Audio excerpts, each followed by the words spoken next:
7টি ধ্বংসাত্মক জিনিস রয়েছে, যে 7টি ধ্বংসাত্মক জিনিস যদি কোনো সমাজের কোনো সোসাইটির মানুষেরা করে তাহলে তারা নির্ঘাত জাহান্নামে যাবে। কোথায় যাবে? জাহান্নামে যাবে। আমরা সেই 7টি বিষয়ের প্রথম ফার্স্টলি যে বিষয়টা বলেছিলাম সেটা হচ্ছে জুলুম। সেটা কি বলুন তো? জুলুম। আজকে আমাদের সোসাইটিতে সবচেয়ে মারাত্মক আকার ধারণ করেছে হচ্ছে জুলুম। জুলুমের গুনাহ। কিসের গুনাহ? জুলুমের গুনাহ। শিরক খোদা হযরত আলী রাদিয়াল্লাহু তাআলা আনহু তিনি বর্ণনা করেছেন, এক ব্যক্তি হযরত আলী রাদিয়াল্লাহু তাআলা আনহুর কাছে এসে বলল, ওগো আলী, আমি দুনিয়া এবং আখিরাতে কল্যাণ চাই, ভালো চাই, আপনি আমাকে কিছু নসিহত করুন, উপদেশ দিন। তখন হযরত আলী রাদিয়াল্লাহু তাআলা আনহু ওই ব্যক্তিকে বললেন, ও প্রিয় ব্যক্তি, তুমি তো সুন্দর একটা কথা বলেছ, আমি তোমাকে দুনিয়া এবং আখিরাতে ভালো থাকার জন্য 7টি উপদেশ দেব। এই 7টি ধ্বংসাত্মক জিনিস থেকে যদি তুমি বাঁচতে পারো তাহলে আল্লাহ রাব্বুল আলামিন তোমাকে দুনিয়ায় সফলতা দান করবেন, আখিরাতেও সফলতা দান করবেন। জোরে বলি সুবহানাল্লাহ। এই 7টা জিনিস থেকে আমাদের সোসাইটিতে, আমাদের সমাজে সকলকে পরিত্রাণের পাওয়ার জন্য দরকার আছে কিনা?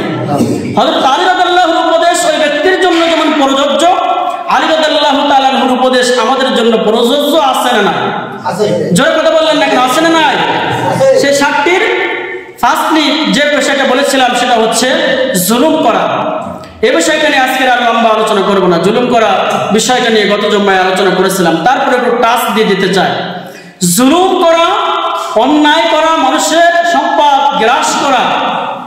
আজকের বাংলাদেশের একেবারে যে বিষয়টা বললেই প্রথমে বলতে হয় সবচেয়ে জুলুমের শিকার হচ্ছে আলেমরা। কারা বলুন তো? আলেমরা। এই মেম্বারে কথা বলতেছি, এই আমরাই হচ্ছে সবচেয়ে জুলুমের শিকার। আজকে একজন মসজিদের ইমাম, একজন খতিব, সে সবচেয়ে বাংলাদেশের জমিনে, পৃথিবীর জমিনে সবচেয়ে জুলুমের শিকার একজন আলেম। ঠিক কিনা? একজন আলেম। এই জন্য বলতেছি যে দেখুন, একজন আলেমের পেছনে আপনারা নামাজ পড়েন কিনা? পড়েন কিনা? সেই আলেমরা নিয়ে সমাজে টানা হেঁচড়া আছে না নাই? এই আলেমের বিরুদ্ধে আজকে কথা বলতেছে কারা? যারা দাড়িওয়ালা, টুপিওয়ালা, তারাই কিন্তু আলেমের পিছনে লাগতেছে। এই সমাজের ম্যাক্সিমাম মানুষ আজকে আলেমদের প্রতি জুলুম করতেছে। জুলুমের কারণে, এই জুলুম এমন একটা জিনিস হাদিসের মধ্যে আছে, যে ব্যক্তি জুলুম করবে ওই জুলুমটা তার দিকে আবার বর্তাবে, আবার ফিরে আসবে, ওই জুলুমটা তাকেই আবার গ্রাস করবে। এজন্য জুলুমের গুনাহ এমন একটা মারাত্মক গুনাহ। ইমাম যাহাবী রাহিমাহুল্লাহ যে কথা বলেছিলেন, গত জুমায় আলোচনা করেছিলেন, একটু টাচ দিয়ে যায়, যে এক ব্যক্তি মাছ শিকার করলো নদী থেকে মাছ শিকার করার পরে এক জালেম, এক অত্যাচারী ব্যক্তি তার মাছটা কেড়ে নিল। কেড়ে নেওয়ার পরে ওই ব্যক্তি বলল যে আমার মাছটা নিও না, এই মাছের মধ্যে তো আমার রুজি রয়েছে, আমার পরিবারের সকল মানুষ এই মাছ খেয়ে বেঁচে থাকবে, আমি তাদের জন্য এটা নিয়ে যাই, তুমি নিও না। তারপরে ওই জালেম ব্যক্তি অত্যাচার করে কেড়ে নিয়ে গেল। কিছু দূর পর যেতে না যেতে মাছটা হা করলো, হা করার পর একটা কামড় বসিয়ে দিল, তার আঙ্গুলের মধ্যে বিষক্রিয়া সৃষ্টি হয়ে গেল। আল্লাহ রাব্বুল আলামিন দেখিয়ে দিলেন যে জুলুমকারীরা এই দুনিয়ায় যেমন শাস্তি পায়, আখিরাতেও তাদের জন্য শাস্তি আছে না নাই? এই জন্য তিনি যখন হাতে জ্বালা যন্ত্রণা শুরু হয়ে গেল, ডক্টরের কাছে গেলেন। ডক্টর বলল যে তোমার পচন ক্রিয়া শুরু হয়েছে, আঙ্গুল কাটতে হবে। কি কাটতে হবে? আঙ্গুল কাটতে হবে। একটা আঙ্গুল কাটতে না কাটতেই, বাড়ি আসতে না আসতেই আরো জ্বালা যন্ত্রণা শুরু হয়ে গেল। বলছে আরো আঙ্গুল কাটতে হবে। কাটতে কাটতে তার অবশেষে হাতটা কেটেই ফেললো। কাটার পরে তিনি ডক্টরকে বললেন, ডাক্তার জিজ্ঞেস করলো তোমার এর পেছনে কারণটা কি, তোমার এই যে রোগটা হয়েছে? তখন তিনি খুলে বললেন, এই কারণ, আমি এই জুলুম করি, অন্যায় করি, অত্যাচার করি মানুষের প্রতি। তখন ওই ডক্টর বললাম যে হে ভাই, তুমি যদি প্রথমে আমাকে বলতে তাহলে ওই ব্যক্তির কাছে নিয়ে যেতাম, তোমার তো হাত কাটা লাগতো না, আঙ্গুল কাটা লাগতো না। তো চলো আমার সাথে ওই ব্যক্তির কাছে ক্ষমা চেয়ে নিই। ওই ব্যক্তির কাছে যে ক্ষমা চাওয়ার পরে এর আগে তিনি আর একটা কাজ করলেন। প্রত্যেকটা শহরে গলিতে গলিতে তিনি ঘুরে ঘুরে পৃথিবীর জালিমদেরকে একটা মেসেজ দিলেন আর বললেন, ওগো পৃথিবীর জালিমেরা, তোমরা খবরদার মানুষের প্রতি জুলুম না। কাদের প্রতি জুলুম করো না? মানুষের প্রতি জুলুম করো না। আমি যে জুলুম করেছি, আমি যে অন্যায় করেছি, জুলুমের শাস্তি আমাকে ভোগ করতে হচ্ছে, আমাকে পেতে হচ্ছে। খবরদার পৃথিবীর মানুষেরা, তোমরা মানুষের প্রতি জুলুম করো না। তখন তিনি ক্ষমা চাইলেন, বললেন ভাই আমাকে মাফ করে দিন, আমি জুলুম করেছি, অন্যায় করেছি, মাফ করে দেওয়ার সাথে সাথে আল্লাহ রাব্বুল আলামিন তার রোগটাকে সেরে দিলেন। জোরে বলি সুবহানাল্লাহ। এজন্য জুলুম করা হবে না।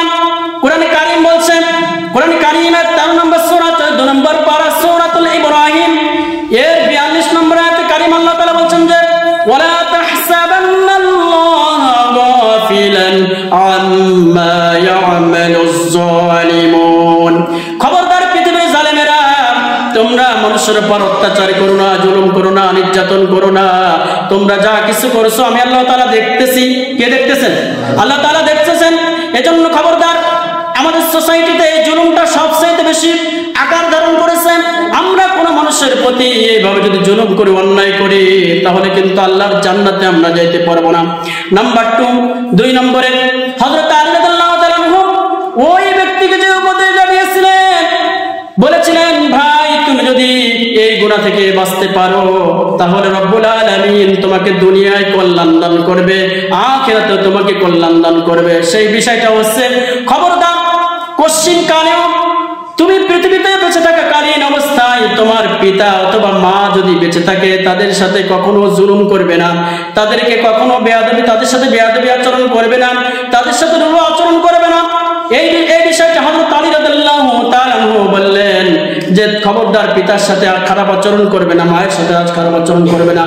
এই পিতামাতার সাথে খারাপ আচরণ করার কারণে দেখবেন অনেক সন্তানেরা পৃথিবী থেকে আজকে মানে এত লাঞ্ছনা গঞ্জনার শিকার হচ্ছে শুধুমাত্র পিতামাতাকে অবহেলা করার কারণে। কি ঠিক কিনা জোরে বলুন? আজকে আমাদের সোসাইটির সবচেয়ে অবহেলার পাত্র হচ্ছে আমাদের পিতা, আমাদের মা। অথচ আল্লাহ তাআলা বলছেন যে ওয়াকুল্লাহুমা কওলান কারীমা। খবরদার পৃথিবীর সন্তানেরা, তোমরা তোমাদের পিতার সাথে তোমাদের মায়ের সাথে তোমরা উত্তম আচরণ করো, ভালো আচরণ করো। তাদেরকে তোমরা মাথা ঝাড়ি দিয়ে তোমরা রাগঝাগ করে কথা বলো না। ওই মা ওই বাবা তোমাদেরকে লালন পালন করেছে অত্যন্ত কষ্টের সাথে। জোরে কথা বল, ঠিক কিনা? সেই পিতামাতার সাথে ভালো আচরণ করার কথা বলেছে। 3 নম্বরে আল্লাহ নবী সাল্লাল্লাহু আলাইহি সাল্লামের সাহাবী হযরত আলী রাদিয়াল্লাহু তাআলা আনহু ওই ব্যক্তিকে যার একটা উপদেশ দিলেন, সেটা হচ্ছে যে কখনো তুমি মিথ্যা কথা বলবে না। কি বলবে না? মিথ্যা কথা বলবে না। এই মিথ্যা কথা হচ্ছে সকল গুনার মা। সকল গুনার মার নাম কি? মিথ্যা কথা। আজকের পৃথিবীতে যতগুলো গুনাহ আমাদের সমাজে বেশি প্রসারিত হচ্ছে, তার মধ্যে সবচাইতে সেরা পর্যায়ে গুনার শিকড় হচ্ছে মিথ্যা কথা বলা। কি কথা বলা? আজকে একজন মানুষ একটা অন্যায় করেছে, কোন মানুষকে হত্যা করেছে, হত্যা করার পরে যদি জিজ্ঞেস করা হয় ভাই ওই লোকটাকে কে মেরেছে, তখন সে বলবে আমি মানি নাই। মেরেছে কিন্তু ওই লোক, কিন্তু তার কাছে জিজ্ঞেস করলে সে কি বলবে? আমি মারি নাই। তাহলে সে মিথ্যা কথা বললো কিনা? প্রত্যেকটা বড় বড় অপরাধ করার পরে তার কাছে জিজ্ঞেস করলে বলবে আমি মারি নাই, আমি এই করি নাই। তাহলে প্রত্যেকটা পৃথিবীর সবচেয়ে বড় গুনাহের মূল হচ্ছে মিথ্যা কথা বলা। আমাদের সমাজে মিথ্যা কথা বলে না? বলে কিনা? এই মিথ্যা কথা পরিত্যাগ করতে হবে। আল্লাহ নবী সাল্লাল্লাহু আলাইহি সাল্লামের সাহাবী হযরত আলী রাদিয়াল্লাহু তাআলা আনহু যে উপদেশটা দিয়েছিলেন ওই লোকটাকে বললেন যে ভাই তুমি কখনো নেশা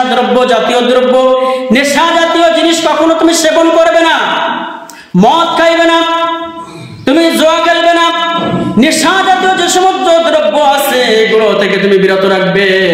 কারণ আল্লাহ রাব্বুল আলামিন কোরআন কারীমের মধ্যে স্পষ্ট ঘোষণা করেছেন।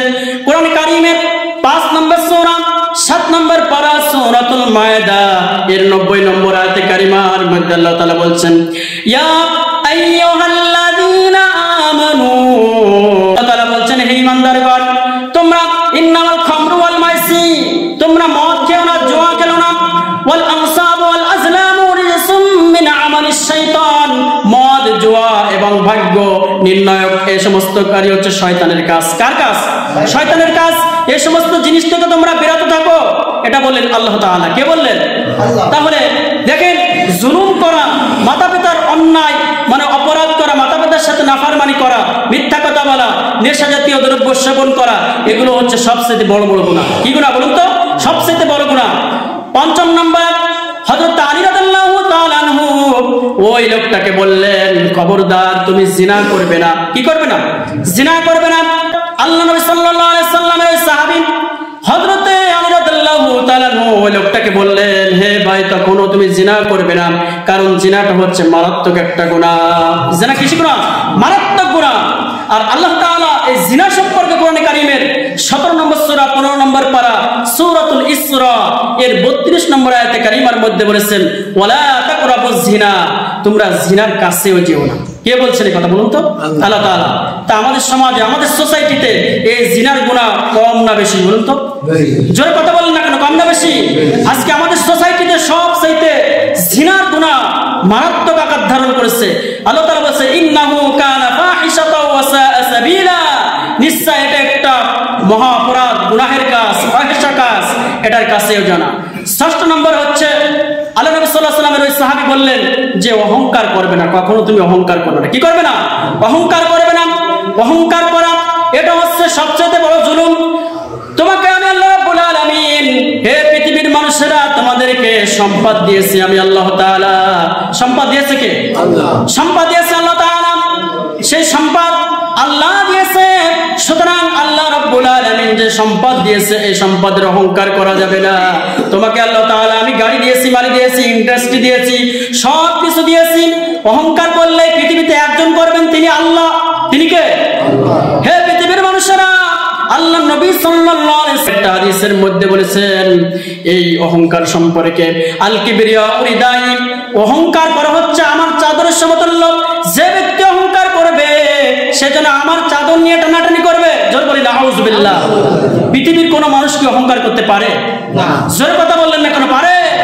অহংকার করবে হচ্ছে একমাত্র আল্লাহ। তুমি কিসের অহংকার করবা? তোমার জন্মের উৎস হচ্ছে এক ফোঁটা নাফাক পানি। নাফাক পানি থেকে তুমি পৃথিবীতে এসেছো, আর তুমি অহংকার করবা। অহংকার করতে পারেন যিনি সৃষ্টি করেন, তিনি। এর কথা বলেন ঠিক কিনা? যিনি স্রষ্টা, যিনি আল্লাহ রাব্বুল আলামিন, যিনি পৃথিবীর মালিক, আকাশের মালিক, জমিনের মালিক, তিনিই তো অহংকার করবেন। আল্লাহর নবী এজন্য বললেন, আল কিবরিয়া উরিদাই, যে ব্যক্তি অহংকার করবে, বড়ত্ব করবে, ক্ষমতার বাহাদুরি করবে, মানুষের উপর অত্যাচার করবে, জুলুম করবে, নির্যাতন করবে, সে যেন পৃথিবীর মধ্যে আমার চাদর নিয়ে টানাটানি করতেছে। পৃথিবীর কোন মানুষকে আল্লাহর চাদর নিয়ে টানাটানি করতে পারে? জোরে কথা বললেন, এটা পারে? আল্লাহর চাদর নিয়ে কেউ পৃথিবীতে টানাটানি করতে পারবে না। অহংকার তিনি করতে পারেন। লাস্টলি এবং ফাইনালি যে কথা বলেন রাসূল করিম সাল্লাল্লাহু আলাইহি সাল্লামের ওই সাহাবী হযরত আলী রাদিয়াল্লাহু তাআলা আনহু, ওই ব্যক্তিকে লাস্টলি এবং ফাইনালি যে কথা বললেন, সেই কথা হচ্ছে, খবরদার তুমি হারাম ভাবে উপার্জন করবে না। কিভাবে? হারাম ভাবে উপার্জন করবে না। আজকে আমাদের সোসাইটিতে সবচাইতে আমাদের ইবাদত কবুল না হওয়ার পথে একটা অন্তরায় রয়েছে, সেটা হচ্ছে হারাম ভক্ষণ করার কারণে। কিসের কারণে? আজকে আমরা হারাম খাচ্ছি, হারাম গঠন হচ্ছে শরীর, যার কারণে আমাদের কোন ইবাদত আল্লাহর কাছে যাওয়া তো দূরে থাক, আমাদের মাথার উপরে উঠতেছে না। কথা বলুন ঠিক কিনা? আমাদের এই হারাম উপার্জন করার কারণে আমাদের সমস্ত ইবাদতগুলো আজকে পণ্ড হয়ে যাচ্ছে। অথচ আল্লাহ রাসূল সাল্লাল্লাহু আলাইহি ওয়াসাল্লাম বলেছেন যে গুজিয়া বিল হারাম, যাদের শরীরে রক্ত মাংস গঠিত হয়েছে হারাম দিয়ে, যারা হারাম উপার্জন করে তারা তো আল্লাহর জান্নাতে যাবে না, সেই যেহেতু আল্লাহর জান্নাতে প্রবেশ করবে না। এজন্য হযরত আলী রাদিয়াল্লাহু তাআলা আনহু 7টি উপদেশ দিয়েছিলেন ওই ব্যক্তিকে।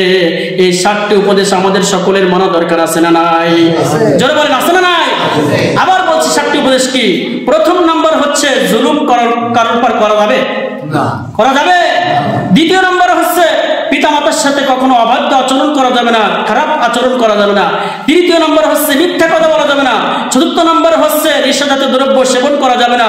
পঞ্চম নম্বর হচ্ছে জিনা করা যাবে না। ষষ্ঠ নম্বর হচ্ছে অহংকার করা যাবে না। সপ্তম নম্বর লাস্ট এবং ফাইনালি যে নাম্বার হযরত আলী রাদিয়াল্লাহু তাআলা বললেন, সেটা হচ্ছে হারাম ভাবে উপার্জন কিছু করা যাবে যাবে না। এই 7টা জিনিস আমাদের সোসাইটিতে মারাত্মক আকার ধারণ করেছে। এই 7টা বড় বড় অপরাধ থেকে আমাদের সমাজের প্রত্যেকটা মানুষকে আল্লাহ তাআলা পরিত্রাণের জন্য আল্লাহ তাআলা আমাদের সকলকে যেন এই গুনাহ থেকে হেফাজত থাকার তৌফিক দান করুন বলে আমিন।